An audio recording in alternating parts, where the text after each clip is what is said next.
Hampir 2 bulan berlalu sejak Ilia Topuria resmi mengunci statusnya sebagai penerus Makhachev di atas singgasana kelas ringan. Tapi teka-teki soal masa depan divisi ini masih jauh dari kata jelas. Setelah sempat jadi raja di kelas 145 pound, Topuria balik lagi ke 155 pound dengan gaya yang gak main-main. Dia bantai Charles Oliveira di UFC 317.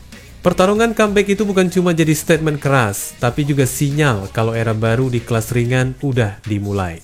Masalahnya, begitu euforia kemenangan reda, semua mata langsung nuntut jawaban siapa lawan berikutnya buat El Matador. Dan di titik ini, jawaban itu masih jadi misteri besar.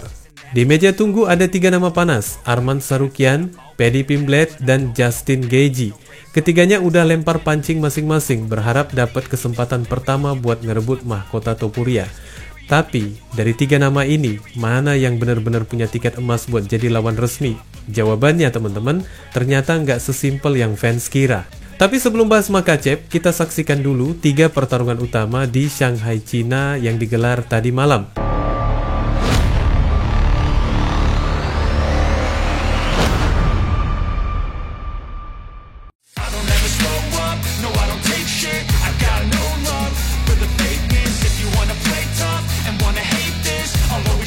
Setelah 2 kekalahan beruntun bikin posisinya goyang, Johnny Walker akhirnya nunjukin taring lagi. Petarung flamboyan asal Belfort Roxo, Brasil, ini ngegas habis-habisan di Shanghai dan sukses menggilas Zhang Mingyang dengan TKO sadis di ronde kedua. Ajang ini jadi panggung kebangkitan Walker, sekaligus tiket buat ngibarin bendera perang menuju perebutan gelar light heavyweight. Buat Walker, fight ini bukan cuma soal menang, tapi soal eksistensi. 2 kekalahan sebelumnya, dihajar Volkan Oezdemir April lalu dan Magomed Ankalaev awal 2024, bikin banyak orang ngeragui masa depannya di UFC. Rekornya sempat anjlok ke 22-9 dan kalau sampai kalah lagi, statusnya sebagai petarung elit bakal makin pudar. Tapi Walker nggak mau jadi cerita lama. Dia datang ke Shanghai dengan satu mindset, comeback keras atau pulang tanpa nama. Di sisi lain, Zhang Mingyang padahal bukan lawan kaleng-kaleng. Petarung asal Tiongkok ini bawa modal 4 kemenangan beruntun di UFC, termasuk KO brutal atas Anthony Smith di bulan April.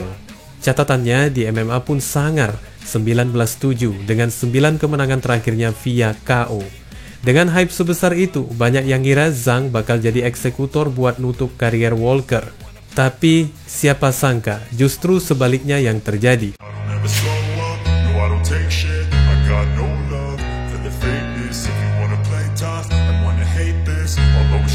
Aljamain Sterling nunjukin kalau dia masih berkelas.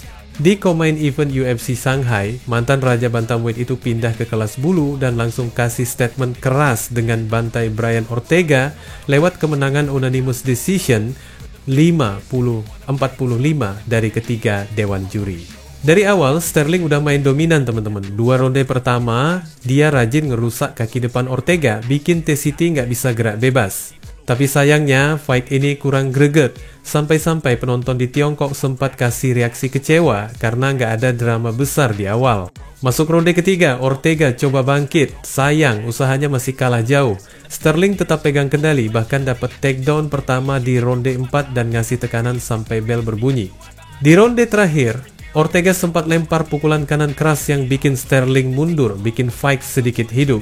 Tapi justru dari situ, Sterling balik ngamanin kontrol lagi, ngejatuhin Ortega dan ngasih ground and pound sampai detik terakhir. Hasilnya, Sterling sapu bersih 5 ronde tanpa ampun. Ini bisa jadi langkah awal Sterling buat nyari nama besar lain di featherweight teman-teman, setelah sukses buktiin kalau dia bukan sekadar mantan juara bantam.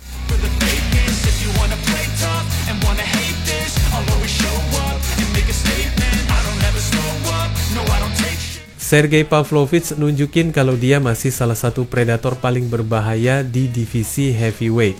Di UFC Shanghai, peringkat nomor 3 ini sukses mengalahkan Waldo Cortes Acosta lewat keputusan bulat 3, 10-20, 7-20, 9-28, 29-28 dalam duel yang seru banget. Sejak bel pertama, 2 petarung spesialis KO ini langsung jual beli pukulan. Cortes Acosta sempat tampil lebih agresif di awal, tapi serangan balik Pavlovich selalu jadi ancaman. Masuk ronde 2, Pavlovich mulai ngegas, nahan lawan di pagar sambil ningkatin tempo. Ronde ketiga jadi momen kunci. Pavlovich udah nemuin timing emasnya dan hook kanan kerasnya bikin Cortez Acosta goyang.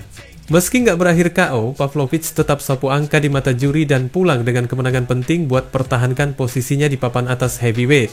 Dari kemenangannya ini teman-teman, Pavlovich masih jadi mimpi buruk di divisi ini. Siapa selanjutnya yang berani naik ke kandang untuk melawan monster asal Rusia ini?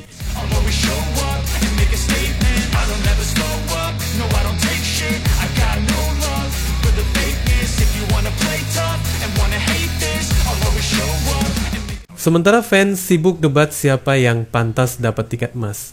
Ada satu nama yang masih bikin semua orang susah move on, Islam Makhachev. Mantan penguasa kelas ringan ini mungkin lagi fokus ke proyek gede lawan Jack Della Maddalena di kelas welter, tapi pandangan dia soal masa depan lightweight tetap diperhitungkan. Dalam sebuah wawancara, Islam gak pakai kode-kode. Menurut dia, Arman Tsarukyan adalah pilihan paling relevan. Dari sudut pandangnya, Arman udah nunjukin komitmen dengan turunin berat badan buat jadi backup fighter di UFC 317. Jadi, menurut Islam, fight paling masuk akal sekarang adalah Topuria versus Tsarukyan.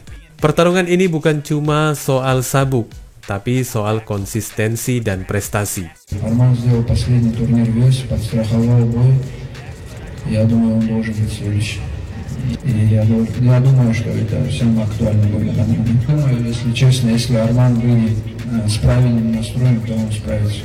Tapi Islam gak cuma ngomongin itu teman-teman, dia juga lempar wacana yang bikin hype pecah, super fight lawan Topuria. Yes, dia bilang ada intrik menarik kalau sampai bisa adu sama El Matador. Buat Islam, duel ini bukan sekadar soal siapa lebih kuat, tapi juga soal legacy. Dia pengen bikin sejarah dengan sabuk di dua kelas berbeda. Есть Топурия какая-то интрига. Мне самому тоже интересен этот бой. Может получится сделать какой-то супер бой.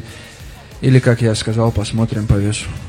Kalau lu pikir ini kode Islam mau kabur dari tantangan, salah besar. Dari nada omongannya, dia justru pengen tuntasin semua urusan. Bantai Jack di welter, balik ke lightweight buat rebut sabuk lagi, terus beresin warisan legendarisnya. Tapi dia juga realistis teman-teman. Dia maunya Topuria bersihin dulu rumah sendiri, lawan penantang sah di kelas ringan.